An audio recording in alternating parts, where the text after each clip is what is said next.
Donc on ne peut pas parler avant 1830 de colonisation.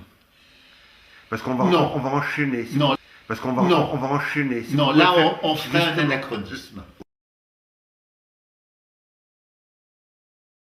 La France n'existait pas plus. Si on avait demandé à des gens de Grenoble ou de Lyon au XVIIe siècle quelle est votre nationalité, ils n'auraient pas compris la question. Je peux même vous donner un exemple. Le grand poète marseillais Victor Gelu raconte qu'il y avait des interprètes dans les tribunaux, encore sous le Second Empire, qui traduisaient du français en provençal parce que les gens ne comprenaient pas.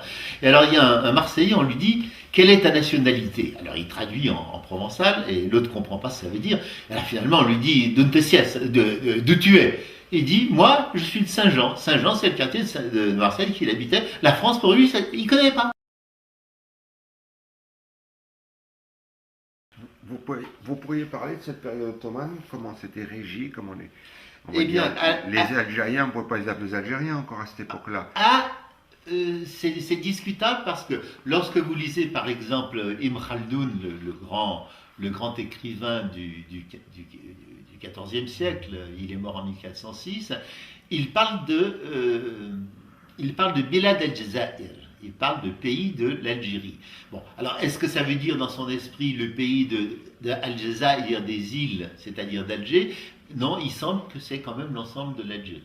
Et lorsque le pouvoir ottoman s'installe, la régence d'Alger, qui est reconnue par l'Empire ottoman en 1518, on commence à parler, on voit dans les textes le terme de Dawlat al-Jazair, c'est-à-dire de État d'Alger. Mais est-ce que c'est Alger ou l'Algérie? On ne sait pas. Mais je rappellerai qu'il y a aussi plusieurs hypothèses sur les origines du mot Alger. Pour certains, c'est le terme arabe Al-Jazair, puisqu'il y avait des îlots au large d'Alger, mais les Berbères ont une autre hypothèse. Ils estiment que ça vient de Désiri, qui signifierait, paraît-il, le clair de lune en berbère. Comme je ne connais pas le berbère, je ne peux pas vous le dire, mais je vous donne l'hypothèse. Voilà. Bon.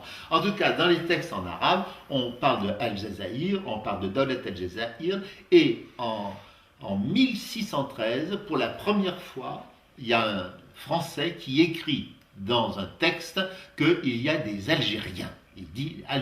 Il emploie le terme d'Algérien.